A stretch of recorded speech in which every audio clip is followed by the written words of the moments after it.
Saudara penerbit Ustaz Mahdi Syarudin, siapa dengar ini mulia kat sekalian, alhamdulillah, syukur kita kepada Allah Subhanahu wa taala. Kita sedang membincangkan surah Bara'ah.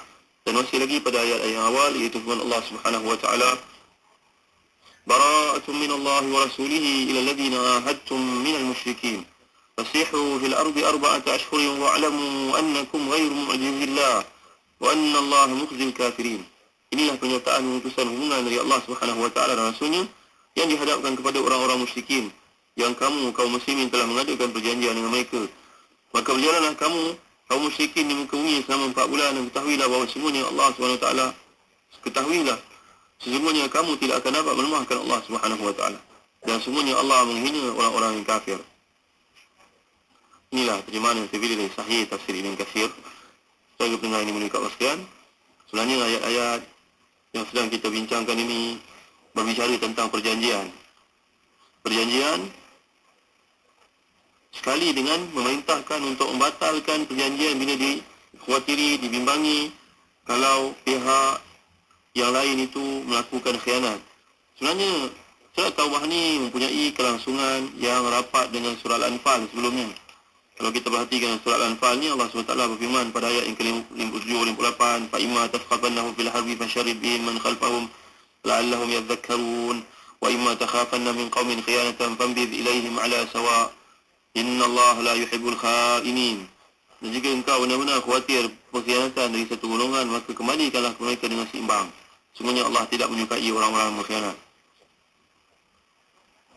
Dan di kali lain merintahkan supaya memenuhi. Kalau kita lihat dalam ayat yang ke-72 seterusnya, Allah Subhanahu wa taala mengingatkan, wa in istansarukum fid din fa alaykumun nasru illa ala qaumin bainakum wa bainahum mitsaq wallahu bima ta'maluna basir. Jika mereka minta pertolongan kepada kamu dalam agama, maka wajib atas kamu untuk memberikan pertolongan kecuali kepada kaum yang telah ada perjanjian antara kamu dengan mereka. Dan Allah Maha melihat apa yang kamu kerjakan. Jadi satu ayat menyuruh agar ditamakan. Satu ayat menyuruh agar kekal dalam perjanjian itu.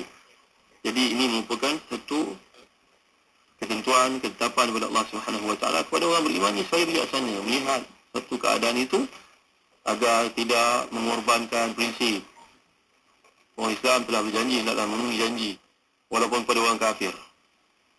Jadi tetapi bila mereka ni yang melakukan pelanggaran kepada perjanjian itu, maka orang Islam harus bertindak. Jangan jadi orang yang tidak pandai pula untuk membiarkan seseorang, satu pihak mengambil kesempatan di atas kelemahan kita. Jadi sampai itu ayat-ayat yang lalu juga memuraikan siapa yang wajar diajak bekerjasama, dijadikan pelindung, diambil sebagai teman, siapa pula yang tidak wajar. Dan akhirnya surah yang lalu tutup dengan penegasan betapa luas ilmu Allah Subhanahu wa taala kepada orang-orang beriman ni supaya mereka faham. Walladzina amanu min ba'du wa hajaru wa jahadu ma'akum fa ulaika minkum wa ulul arham ba'dhum awla bi ba'dhin fi kitabillah innallaha bikulli syai'in alim. Ayat yang penghabisan surah Al-Anfal. Jadi menerangkan bahawa Allah SWT Maha mengetahui segala sesuatu.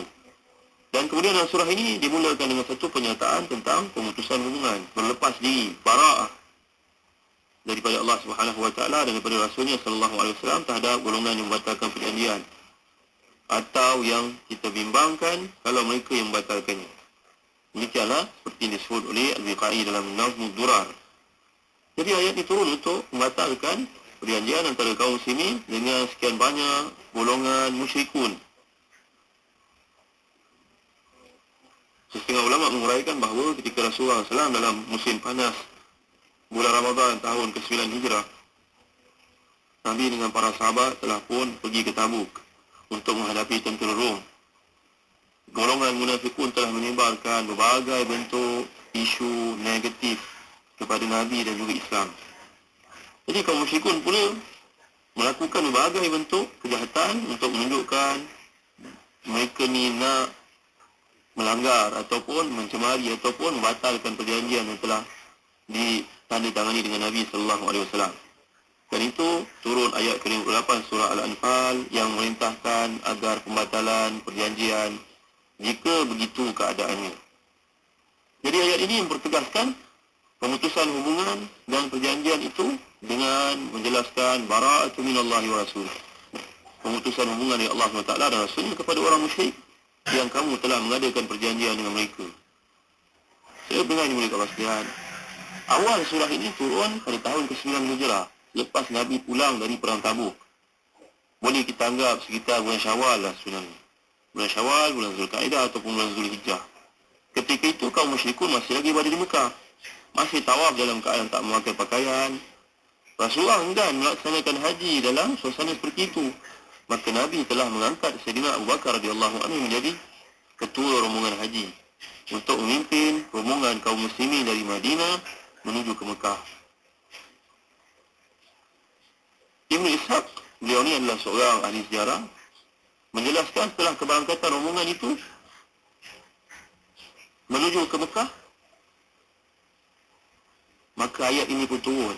Maknanya selepas Abu Bakar dengan rombongannya menuju ke Mekah, barulah ayat ini turun. Dengan sebab itu Nabi SAW telah mengutuskan Sayyidina Ali bin Abi Talib agar mengumumkan berita ini sendiri kepada semua pihak.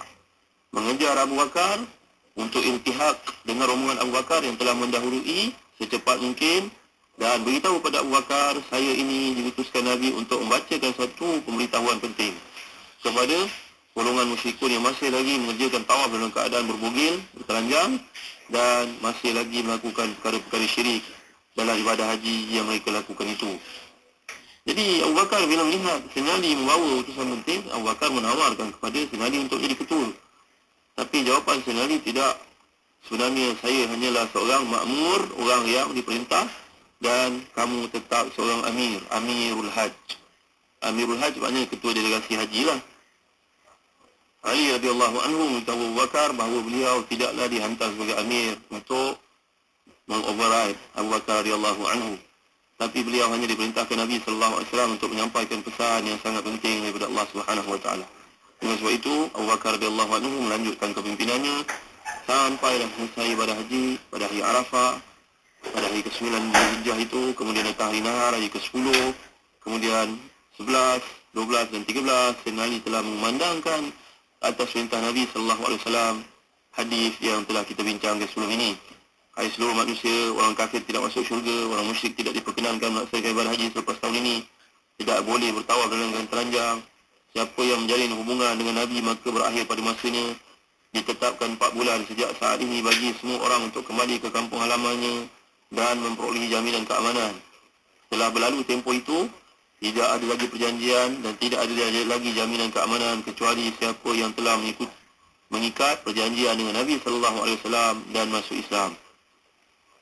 Setelah itu kaum muslimin pun melaksanakan ibadah haji sesuai dengan apa yang diajar oleh Nabi sallallahu alaihi wasallam, dan kaum musyrikin pun melaksanakan mengikut adat kebiasaan mereka. Dan masing-masing pun kembalilah selepas itu ke tempat tinggal masing-masing. Sebenarnya ini menegak maksudnya. Jadi ini ayat yang pertama, perkataan bara'ah. Bara'ah. Setelah kita huraikan sebelum ini, kata para ulama tafsir, contohnya Al-Asfahani, bara'ah diambil perkataan bari'ah. Bari'ah berarti menjauhkan diri dari sesuatu atau memutuskan hubungan dengannya. Jadi pemutusan hubungan dalam konteks ini bahawa Nabi sallallahu alaihi wasallam dan kaum muslimin tidak lagi terikat dengan perjanjian yang pernah dijalin dengan mereka, dan sejak itu putus segala hubungan yang ada dengan mereka. Ayat ini mengaitkan pemutusan hubungan Allah Subhanahu wa taala dan Rasul sallallahu alaihi wasallam bukan dengan kaum muslimin, tetapi dengan kaum musyrikin. Saya dengar ni mereka Allah sekalian, bara'ah di sini tidak mencakupi rezeki dan rahmat Allah SWT secara umum. Artinya Allah masih lagi memurnikan rezeki kepada golongan musyrikun. Allah ni maha penyayang, maha pengasih. Telah kita bincangkan perkataan Bismillahirrahmanirrahim. Ar-Rahman, satu daripada tafsirannya adalah merujuk pada kasih sayang Allah di dunia kepada muslim, kepada bukan muslim, semuanya Allah beri. Ar-Rahim adalah khusus untuk segala kasih sayangnya di akhirat bagi orang beriman. Itu pernah kita bincangkan. Jadi bara'ah dalam ayat yang pertama ni, bara'ah tidaklah mencakupi rezeki atau rahmatnya yang bersifat umum. Kerana kalaulah Allah Subhanahu wa taala memutuskan hubungan dari sudut rezeki dan juga dari sudut rahmat yang bersifat umum dengan golongan kafir, tentulah tidak ada seorang lagi yang dapat hidup di atas muka bumi ini. Jadi bara'ah ni adalah merujuk kepada perjanjian, merujuk kepada perkara yang bersifat persefahaman, merujuk kepada keamanan yang diberikan, bukannya merujuk kepada aspek rezeki atau rahmat yang umum. Kemudian datang ayat berikutnya, fasihu bil ardi arba'ata ashhurin wa'lamu annakum ghairu mu'jizillah wa anna Allaha mukhzil kafirin. Maka berjalanlah kamu di muka bumi ini selama 4 bulan. Dan ketahuilah bahawa semuanya kamu tidak akan dapat melemahkan Allah Subhanahu wa taala. Dan semuanya Allah menghina orang-orang kafir. Jadi setelah ayat lalu menegaskan pemutusan hubungan, ini dinyatakan satu tempoh agar kaum musyrikin mempersiapkan diri menghadapi suasana baru itu. Mereka diberi pilihan, apakah menerima, tunduk, taat, ataupun ingin mencari tempat tinggal yang lain, iaitu keluar dari bumi Mekah, ataupun akan melawan. Jadi ayat ini memberi peluang kepada mereka dengan mengatakan, jika demikian itu keputusan Allah, maka wahai Rasul dan orang-orang beriman, sampaikan pesan Allah ini kepada mereka. Berjalanlah mereka dengan bebas ke mana sahaja mereka kehendaki di bumi, sebagaimana keadaan kalian sebelum pemutusan hubungan ini. Itu boleh kamu lakukan selama 4 bulan. Dikira sejak masa pemutusan hubungan ini.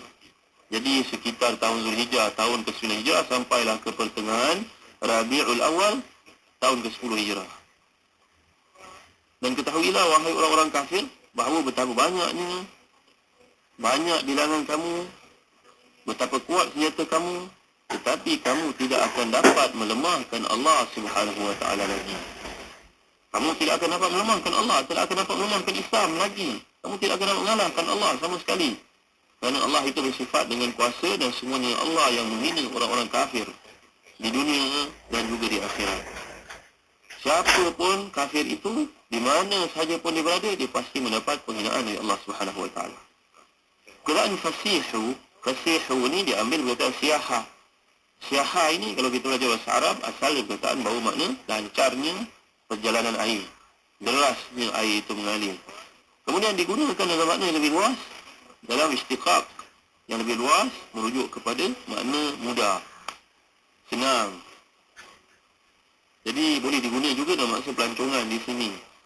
Jadi dengan menggunakan kata ini, ayat ini membawa maksud memberi kesempatan seluas-luasnya, setenang-tenangnya, sebahagia-bahagia, nyaman kepada golongan musyrikun untuk mereka ni bergerak dan buat keputusan.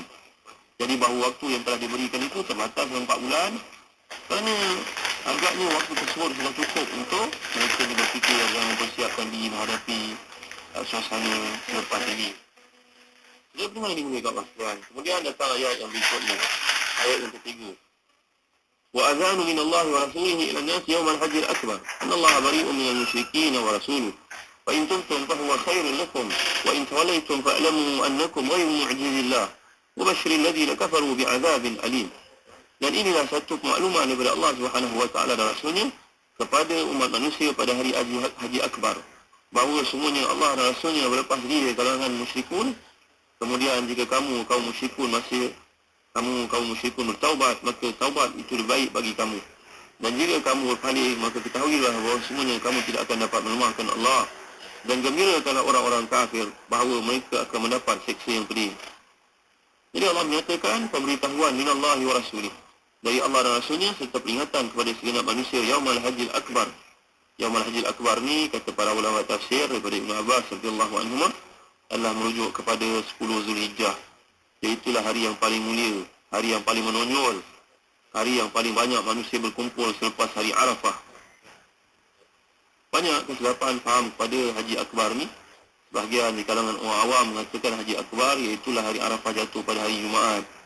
Di kalangan orang Arab pun berpendirian seperti itu. Kita akan lihat apakah benar Haji Akbar itu merupakan musim haji yang hari Arafah jatuh pada hari Jumaat, ataupun ada pandang lain yang lebih tepat. Dalam kuliah akan datang insya-Allah. Wa sallallahu ala sayyidina Muhammad wa ala alihi wa sahbihi wa baraka wa sallam. Walhamdulillahi rabbil alamin. Wa barakallahu fikum. Wassalamualaikum warahmatullahi wabarakatuh.